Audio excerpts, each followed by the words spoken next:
அன்பிற்கினிய உலக தமிழ் சொந்தங்களே, புத்தம் புதிய பொலிவுடன் எங்கேயும் எப்பொழுதும் எல்லா பொருட்களும் வாங்க மர்சூகா ஆன்லைன் ஷாப்பிங். டிஸ்கிரிப்ஷனில் கொடுக்கப்பட்டுள்ள நமது வாட்ஸ்அப் சேனலை ஃபாலோ செய்து கீழ்கண்ட எண்ணிற்கு வாட்ஸ்அப் மூலம் ஆர்டர் செய்தால் போதும். மொத்தமாகவும் சில்லறையாகவும் உங்கள் முகவரிக்கு அனுப்பி வைக்கப்படும். தமிழகம் முழுவதும் இலவச டோர் டெலிவரி உண்டு. வாடிக்கையாளர்கள் அனைவரும் ஆதரவு அளிக்குமாறு அன்புடன் கேட்டுக்கொள்வது மர்சூகா ஆன்லைன் ஷாப்பிங். அஸ்ஸலாமு அலைக்கும் வரஹ்மத்துல்லாஹி வபரகாத்துஹு. ஆக்கூர் இஸ்லாமிக் தமிழ் சங்கம் ஏஐடி கிளப் யூடியூப் சேனலுக்காக 2024 ஆண்டு ஒளிபரப்புவதற்காக வேண்டி பதிவு செய்யப்பட்ட ரமலான் மெய்களும் ரமலான் பொய்களும் என்கின்ற தொடர் தலைப்பின் ஒரு பகுதியை இப்போது நீங்கள் செவியுற இருக்கிறீர்கள். ஏன்னா இப்போ ஹதீஸில் பார்த்தீங்கன்னா திருமறை குரானை ஓதுவதும் நன்மை, அதே மாதிரி நீங்கள் ஓதுவதை நான் செவியேற்பதும் நன்மை. அப்படி ரெண்டு வகையிலையும் ஹதீஸ் இருக்கா இல்லையா?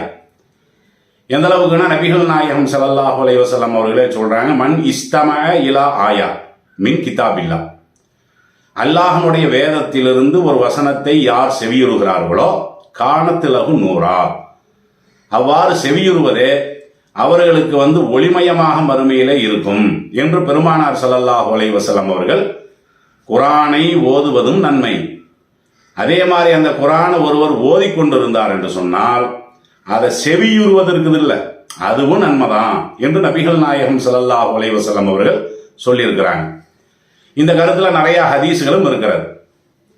இப்ப கேட்கப்படக்கூடிய கேள்வி என்னன்னு கேட்டா, இப்ப இன்னைக்கு பதிவு செய்யப்பட்ட ஆடியோக்கள் இருக்கத்தானே செய்யுது. திருமறை குரானுடைய அந்த ஓசை வடிவம் இருக்கு பார்த்தீங்களா, அது சிடியில் பதிவாகி இருக்கிறது, அதே மாதிரி மெமரி கார்டில் அப்படிலாம் இருக்கத்தானே செய்யுது. இப்போ இதை ஒருவர் ரமலான் மாதத்தில் என்ன செய்கிறாருன்னா, ஒரு சிடியை போட்டு அந்த குரானை என்ன செய்கிறாருன்னா அவர் கேட்குறாரு.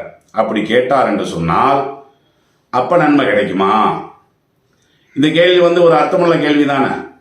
ஏன்னா இப்போ சாதாரணமான நபர்கள் ஓதுவதை விட காரிகளாக இருப்பவர்கள் தான் என்ன செஞ்சிருக்கிறாங்க, அது மாதிரியான ஆடியோக்களை எல்லாம் வெளியிட்டிருக்கிறாங்க. இப்போ உதாரணமாக அப்துல் பாசித்தினுடைய கிராத் இருக்கு பார்த்தீங்களா, அவங்கெல்லாம் கரெக்டான முறையில் ஓதக்கூடியவர்கள். அந்த எழுத்தினுடைய உச்சரிப்பு ரொம்ப தெளிவாக இருக்கும். அது எத்தனை முறைகளில் ஓதலாம் அப்படிங்கிற மாதிரி ரொம்ப இனிமையாகவெல்லாம் என்ன இருக்குது, பலவிதமான பதிவுகள் இருக்கத்தான் செய்கிறது. இப்போ நேரடியாக ஒரு நபரை உட்கார வச்சு அவரை ஓத சொல்றதை விட இவங்க ஓதுறது ரொம்ப அழகா இருக்கும். இன்னும் சொல்ல போனா இன்றைக்கு அந்த வட மாநிலங்கள்ல இருந்து இமாம்கள் வர்றாங்கல்ல, அவர்கள் கூட கரெக்டாக சில எழுத்துக்களை என்ன செய்யறது இல்லை, படிக்கிறது கிடையாது. இப்போ வள லாலீன் அப்படிங்கிறத கூட வள ஜாலீம் பானுங்க. அப்படி ஓதக்கூடியதெல்லாம் நம்ம பார்க்க தானே செய்யறோம். ரப்பானா ஜொலம்னா அப்படிங்கிற வார்த்தையை ரப்பானா ஜொலம்னான்னு படிக்கிறாங்க. யார் ஆலிம்கள் இந்த வடநாட்டில இருந்து வந்திருக்கிறாங்களோ அவர்கள் இப்படித்தான் அவங்களே ஓதுறாங்க. அப்ப அதோட எல்லாம் ஒப்பிடும் பொழுது இந்த கிராத் இருக்கு பாத்தீங்களா, அந்த கிராத்துல சாப்ட்வேர்கள் எல்லாம் இருக்கிறது. இப்ப அப்துல் பாசித்துங்கிற மாதிரி நிறைய பேர் இருக்கிறாங்க. இப்ப இதை நம்ம ரமலான் மாசத்துல என்ன செய்யறோம், நன்மையை நாடி அதை நம்ம போட்டு கேட்டிருந்தோம்னு சொன்னா இப்ப நன்மை கிடைக்குமா அப்படிங்கிற மாதிரி என்ன செய்யறாங்கன்னா அந்த கேள்வியை கேட்கத்தான் செய்யறாங்க. இதுல அந்த தரப்புலையும் நீங்க கேட்கலாம். அதாவது ஒருவர் ஓதிய அந்த குர்ஆனுடைய ஒளியை ஆடியோவை கேட்பதால் எனக்கு நன்மை கிடைக்குமா நீங்க கேட்கறீங்கல்ல. இப்ப அதுல ஒரு ஆள் ஓதி இருக்கிறார்ல, இப்ப ஓதி இருக்கும் போது இப்ப அவருக்கு நீங்க கேட்கறதுனால இப்ப அவருக்கு நன்மை கிடைக்குமா அப்படிங்கிற ஒரு கேள்வி கூட அதுல என்ன செய்யலாம், நம்ம எழுப்பலாம். ஆனா இதுக்கெல்லாம் நம்ம திருமறை குர்ஆன்லயோ ஹதீஸ்லயோ நேரடியாக நம்ம அப்படி சான்றுகள் எல்லாம் பார்க்க முடியுமா? ஆடியோ வடிவிலே ஒளி வடிவிலே பதிவு செய்யப்பட்ட திருமறை குர்ஆனுடைய வசனங்களை கேட்டால் அது நன்மையானது அல்லது நன்மை தராது அப்படியெல்லாம் குர்ஆன்லயோ ஹதீஸ்லயோ நேரடியாக சான்று இருக்குமா? நிச்சயமா இருக்காது. சஹாபாக்களாவது இது சம்பந்தமாக ஏதாவது கருத்துக்களை சொல்லியிருப்பாங்களா? இந்த டெக்னாலஜி அவர்களுடைய காலத்துல இல்லையில. அப்படிங்கும் பொழுது இது மாதிரியான விஷயங்களுக்கு நம்ம நேரடியாக குர்ஆன்ல இருந்தோ ஹதீஸ்ல இருந்தோ அவெல்லாம் என்ன செய்ய முடியாது, ஆதாரத்தை தேட முடியாது. அப்படி நிறைய விஷயங்களை நம்ம கேட்கலாம். இப்ப பெருசா வேணா நம்ம இப்ப இந்த வாகனத்துல ஏறோம்ல, வாகனத்துல ஏறக்கூடிய நேரத்தில் நம்ம என்ன படிப்போம், சுபஹானல்லதி ஸஹரலனா அப்படிங்கிற ஒரு பிரார்த்தனை இருக்குல்ல. இதை ரசூல் ஸல்லல்லாஹு அலைஹி வஸல்லம் கத்து தானே கொடுத்துருக்காங்க. ஆனா இன்றைக்கு வாகனத்தை ஸ்டார்ட் பண்ணும் போது அது என்ன செய்யுதுன்னா, அது ஒரு பொருள் இருக்கு, அந்த பொருளை வாங்கி வச்சிட்டோம்னா சாவி போட்டோம்னே அது என்ன செஞ்சிடும், அப்படி ஓத ஆரம்பிக்க தானே செய்யுது. இப்ப அதை கேட்கறதுனால நம்மளுக்கு இப்ப நன்மை வருமா? இப்படி கூட கேள்வி கேட்கலாம். இந்த நவீன காலத்துல கேள்விகள் இருக்கு பாத்தீங்களா, பல வகையான கேள்விகளை நம்ம என்ன செய்யலாம், எல்லாமே அர்த்தமுள்ள கேள்வியா தான் இருக்கும். அப்ப அந்த பிரார்த்தனையை நம்ம வந்து இப்போ ஒரு கார் ஸ்டார்ட் பண்றோம் அல்லது ஒரு 2 வீலர் ஸ்டார்ட் பண்ணும்போது அது பாட்டுக்கு என்ன செய்யுது, ரொம்ப தெளிவாக ஓதுகிறது. அப்படி ஓதுவதை நம்ம கேட்கிறோம் இல்ல, அப்ப அதை கேட்டா போதுமானதா, இல்ல நம்ம தான் ஓதி ஆகணுமா, அதை கேட்கறதுனால நம்மளுக்கு நன்மை இருக்குதா, இல்ல அந்த ஓதக்கூடிய குரல் இருக்கு பாத்தீங்களா, அவரு இன்னைக்கு உலகத்துல கூட இல்லாம இருப்பாரு, அவருக்கு அந்த நன்மை போயிட்டு இருக்குமா, அப்படிங்கிற மாதிரியான பல கேள்விகள் என்ன செய்யுதுன்னா வந்து இதுல வந்து நம்மளுக்கு வரத்தான் செய்யும். அதே மாதிரி ஹதீஸ்களை எல்லாம் நீங்க பாத்தீங்கன்னா சில சூறாக்களுடைய சிறப்புகளை எல்லாம் நீங்க கேள்விப்பட்டிருப்பீங்க. இன்ன ஷைத்தான என் பிரிமினல் பைத்தில்லதி துக்ரௌஃபி சூரத்துல் பக்ரானெல்லாம் நீங்க படிச்சிருப்பீங்கல்ல. அப்ப அதுல பலவீனமான ஹதீஸ், பலமற்ற ஹதீஸ், அந்த இதுக்குள்ள நம்ம போக வேணாம். இப்ப இப்படி ஒரு வாசகத்தை நீங்க கேள்விப்பட்டுதான் இருக்கிறீங்க. எந்த வீட்டுல வந்து சூரத்துல் பக்ரா வந்து ஓதப்படுகிறதோ அந்த வீட்டுல வந்து என்ன செய்ய மாட்டான், சைத்தான் வரமாட்டான். அப்படியே இருந்தாலும் சைத்தான் ஓடிடுவான். இந்த சூரத்துல் பக்ரா ஓதுவதை கேட்டாலே சைத்தான் என்ன செஞ்சிருவான், அவன் அந்த வீட்டுல இருக்க மாட்டான், விரண்டு ஓடிடுவான். அப்படிங்கிற கருத்துல எல்லாம் நம்ம ஹதீஸ்களை எல்லாம் வந்து பார்க்கத்தானே செய்யறோம், கேள்விப்படத்தானே செய்யறோம். இப்ப ஒரு வீட்டுல என்ன செய்யறாங்கன்னா இந்த சூரத்துல் பக்ராவுடைய அந்த ஆடியோ கேசட் இருக்குல்ல, அப்படிலாம் நிறைய இன்றைக்கு வந்து நவீன டெக்னாலஜியை கண்டுபிடிச்சு என்ன செய்யறாங்க, இந்த சேட்டு கடையில எல்லாம் நீங்க போய் பாத்தீங்கன்னா ஒரு சரணம் அப்படி படிச்சுக்கிட்டே இருக்கும். அது எப்பவுமே 24 மணி நேரம் படிச்சுக்கிட்டே இருக்கும். சின்ன ஒரு பொருளா தான் இருக்கும். அது இறக்குல மாட்டி வச்சிட்டீங்கன்னா என்ன செய்ய, அந்த சரணம் படிக்குது இல்ல, அதே மாதிரி சூரத்துல் பக்ராவை படிக்கிற மாதிரி ஒன்று செட் பண்ணி இப்போ ஒருத்த வந்து வீட்டுல மாட்டி வச்சுட்டான்னு வைங்களேன். அப்ப சூரத்துல் பக்ரா வந்து எந்த வீட்டில் ஓதப்படுகிறதோ அந்த வீட்டில் வந்து சைத்தான் விரண்டு ஓடிடுவான் அப்படிங்கிற கருத்துல தான் நம்ம அந்த ஹதீஸை புரிஞ்சிருக்கிறோம்.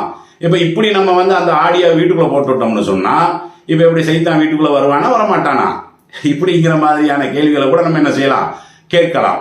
எப்படி இருந்தாலும் இது மாதிரியான விஷயங்களுக்கெல்லாம் நேரடியாக குர்ஆன்லயோ ஹதீஸ்லயோ சான்றுகள் கிடைக்குமானா அப்படியெல்லாம் என்ன செய்யாத, நேரடியான சான்றுகள் எல்லாம் இருக்காது. அதே நேரம் நம்ம என்னத்தை நம்ம பார்க்கணும்னு கேட்டா இந்த விஷயத்துல வந்து ஆய்வுகள் தான் நம்ம பண்ண வேண்டியது இருக்கிறது. கொஞ்சம் நம்மளும் யோசிக்கணுமா இல்லையா, அல்ல பகுத்தறிவுன்னு சொல்லி ஒன்று கொடுத்தான்னு இருக்கிறான்.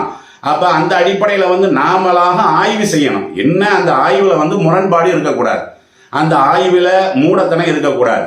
அதே மாதிரி இபாதத்தினுடைய விஷயத்துல வந்து அறிவை வந்து நம்ம நுழைக்க கூடாது. ஆய்வுல வந்து பல அம்சங்கள் இருக்கிறது. ஒரு விஷயத்துக்கு நம்ம ஆய்வு பண்றோம்னு சொன்னா அந்த ஆய்வுல வந்து முரண்பாடு இருக்குன்னு வைங்களேன். நான் இப்போ ஒரு ஃபத்வா கொடுக்குறேன், இந்த ஃபத்வா வேற ஒரு விஷயத்துக்கு முரண்பாடா இருக்குன்னு வைங்களேன், நான் கொடுத்த அந்த ஃபத்வா வந்து தப்புன்னு அர்த்தம். ஏன்னா ஒரே ஃபத்வால வந்து 2 முரண்பாடு வரக்கூடாது இல்ல, ஒரே ஃபத்வாவில் ஒரு முரண்பாடு வரக்கூடாது, 2 முரண்பாடு வரக்கூடாது.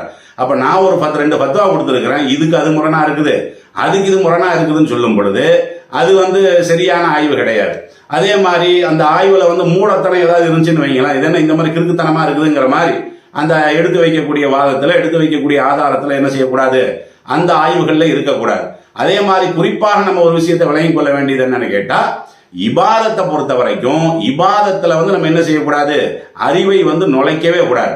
அறிவை நுழைச்சு அல்லாவோ அல்லாஹ்வுடைய தூதரோ சில விளக்கங்கள் சொல்லி இருந்தால் நம்ம என்ன செய்யலாம், இபாதத்துல நம்ம அறிவை வச்சு பேசலாமே தவிர மற்றபடி எந்த ஒரு விஷயத்திற்கு இபாதத்து விஷயத்திற்கு நம்ம என்ன செய்யக்கூடாது, அறிவை வச்சுக்கிட்டு இதுல வந்து இப்படி விளங்குது, அதுல வந்து அப்படி விளங்குது, அதுக்காக வேண்டிதான் ரசூல்லா இப்படி சொன்னாங்க, இதுக்காக வேண்டிதான் ரசூல்லா இந்த மாதிரியான ஒரு வழிமுறை கற்றுக் கொடுத்தாங்க இபாதத்துல, அப்படியெல்லாம் நம்ம சொல்லாமான்னு கேட்டா அப்படியெல்லாம் நம்ம என்ன செய்யக்கூடாது, இபாதத்து விஷயத்துல வந்து நம்ம வந்து அந்த மாதிரி ஆய்வுகள் எல்லாம் பண்ணக்கூடாது. சுருக்கமா சொல்ல போனா இபாதத்தை இபாதத்துன்னு பார்க்கணும், டெக்னாலஜியா மாத்திரம் தான் பார்க்கணும்.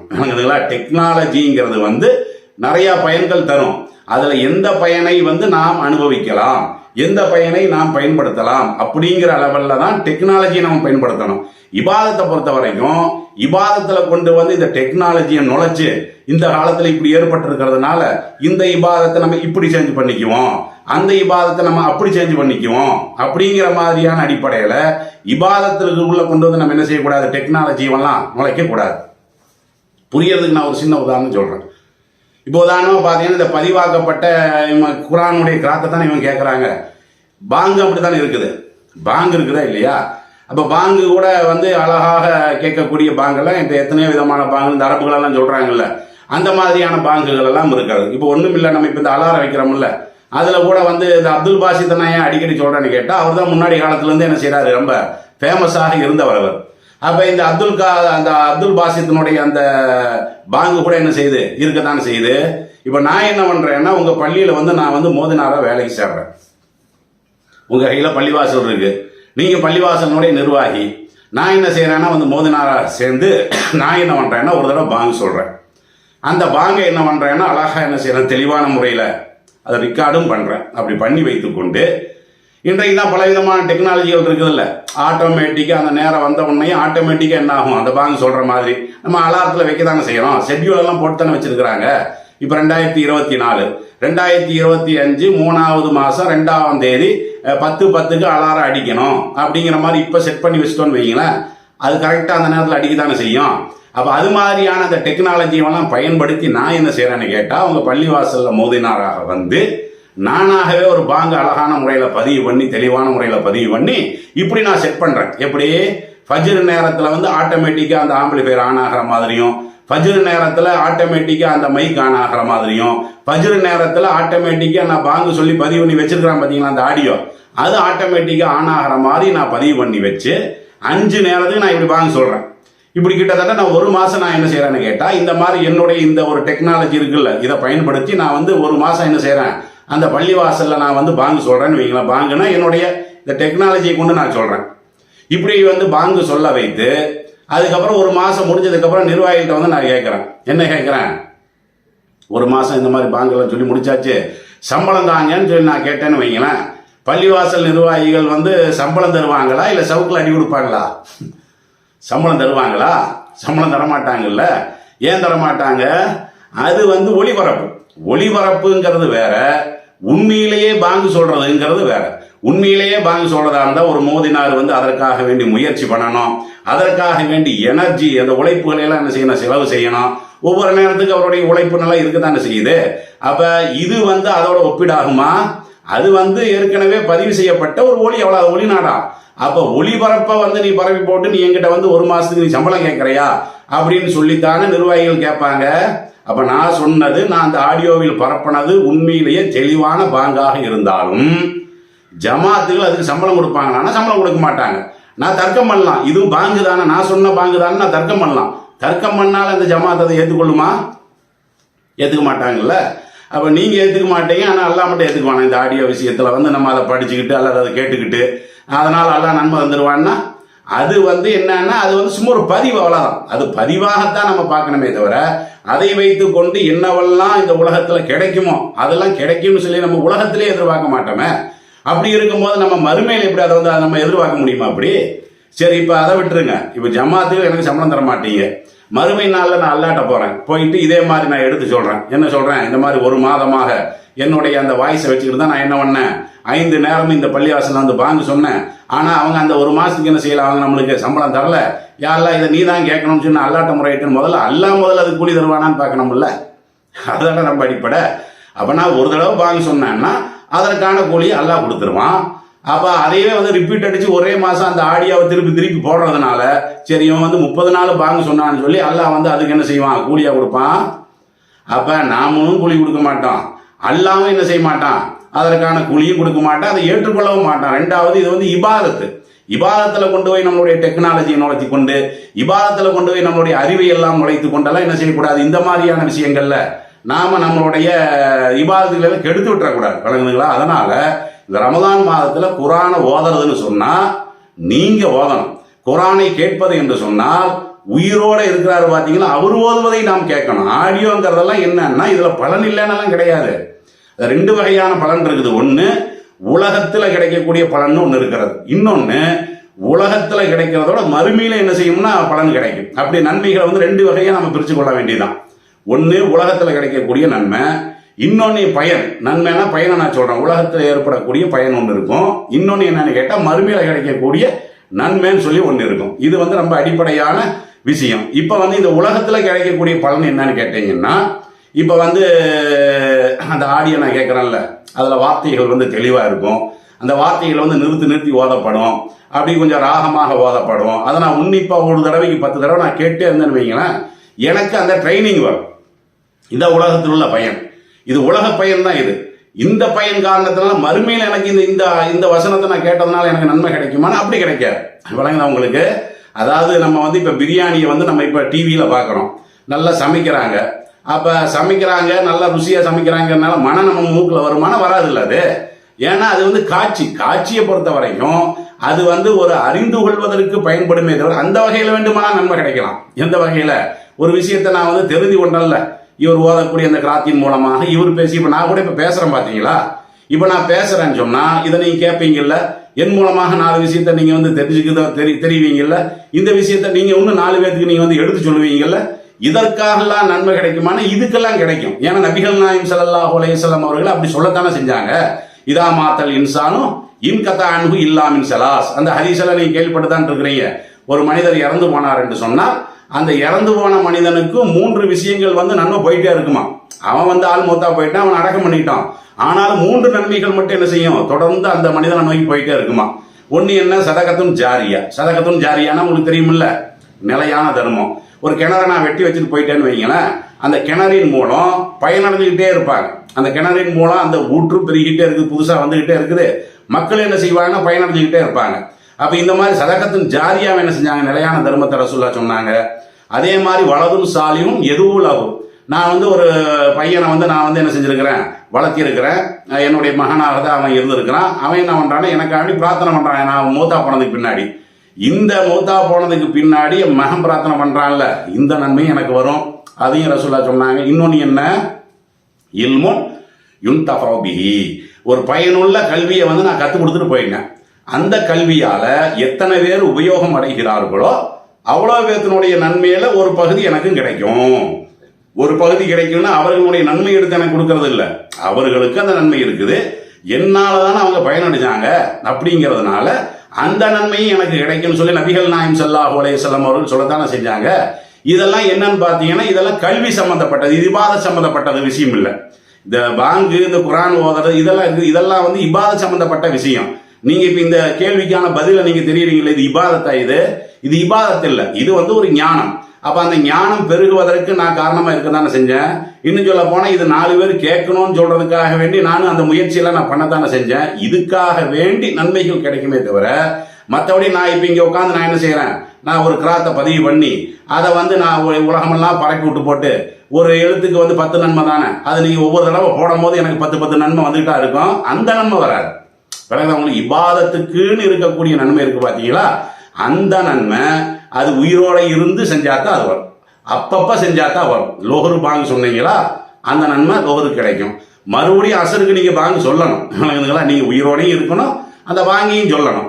அப்ப இது மாதிரியான அடிப்படையில தான் ஹதீஸ்கள் அடிப்படையாக வைத்து நம்ம முடிவு செய்ய முடியுமே தவிர டெக்னாலஜி வளர்ந்துருச்சுங்கிற காரணத்தினால எல்லாம் நம்ம என்ன செய்ய முடியாது. இந்த மாதிரியான விஷயத்துல எல்லாம் இல்ல அதை கேட்டாவே நமக்கு நன்மைனா, கேட்டா நன்மைனா என்ன நன்மை, அதை நம்ம ஒரு பயிற்சி எடுக்கிறோம்ல, பழகிறோம் இல்ல, ஒரு முயற்சி பண்றோம்ல, அந்த கல்வியை தெரிவதற்கு அந்த நன்மை தான் கிடைக்குமே தவிர குரானை ஒருவர் ஓதினால், நேரடியா உட்காந்து ஒரு ஆள் ஓதுறார், அந்த நேரடியாக உட்காந்து ஓதுறத நான் கேட்கிறேன்னு பாத்தீங்களா, அந்த நேரத்தில் கிடைக்கக்கூடிய நன்மை யாருன்னே தெரியாம உட்காந்து அந்த ஆடியோ மட்டும் காதுல போட்டுக்கிட்டு சும்மா காதுல அப்படி சாஞ்சிக்கிட்டு படுத்துக்கிட்டு இப்படியெல்லாம் கேட்கறதுனால நன்மை கிடைக்குமான்னா நிச்சயமா என்ன செய்யாது, அது கிடைக்காது. இதுதான் குர்ஆன் ஹதீஸ் அடிப்படையில நம்ம தேடி பார்க்குற நேரத்தில், அதே மாதிரி புறக்காரணங்களை வச்சு ஆய்வு பண்ணக்கூடிய நேரத்தில் நாம விளங்கி கொள்ளக்கூடிய ஒரு விஷயம்.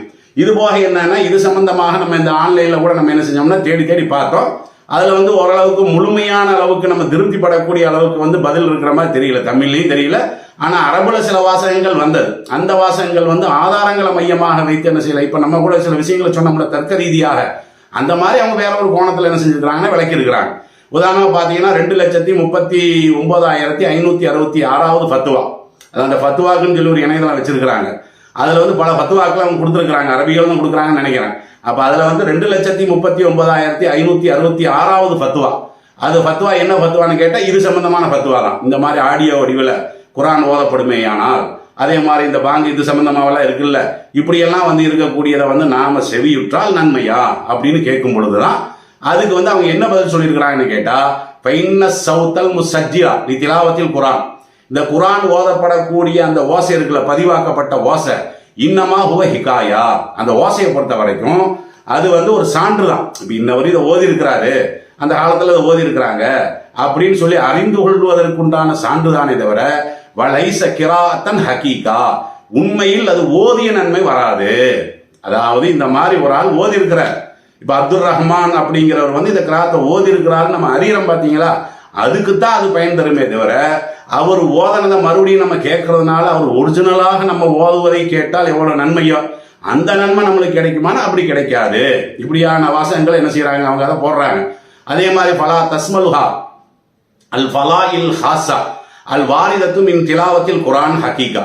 உண்மையிலேயே ஒருத்தன் உயிரோட உட்காந்து இந்த குரான் ஓதலாம் பார்த்தீங்களா, அப்படி ஓதுவதற்கு எது மாதிரியான நன்மைகளை ரசூலுல்லாஹ் சொன்னாங்களோ அந்த நன்மைகள் எல்லாம் இதுல கிடைக்கவும் செய்யாது அப்படிங்கிற மாதிரியான ஃபத்வாக்களை என்ன செஞ்சிருக்கிறாங்க, கொடுத்துருக்காங்க. அதே நேரம் வைன்கான ஃபி ஷமாயிஹா மினல் ஜிஹாசி, அதே நேரத்தில் இதெல்லாம் நம்ம செவியில கேட்டோம்னு வைங்களேன், அதுல ஹைருன் சில பயன்கள் இருக்கிறது. என்ன பயன் நான் இப்போ சொல்லி காட்டினல்ல, அதன் மூலமா நம்ம படிக்கிறோம்ல.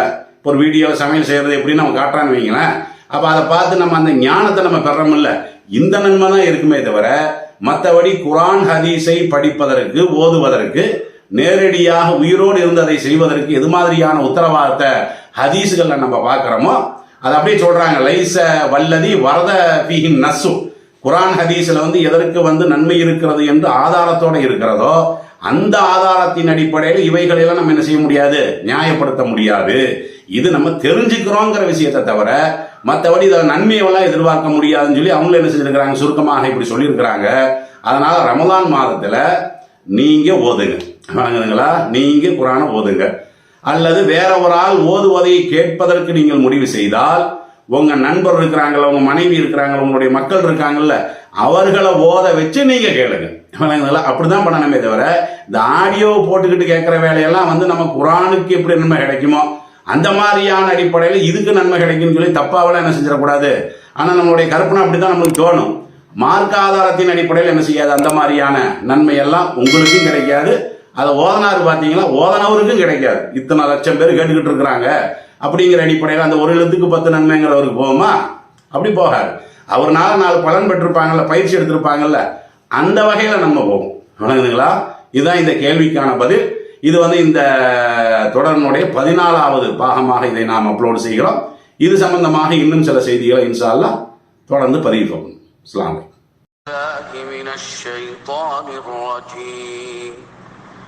بسم الله الرحمن الرحيم الحمد لله رب العالمين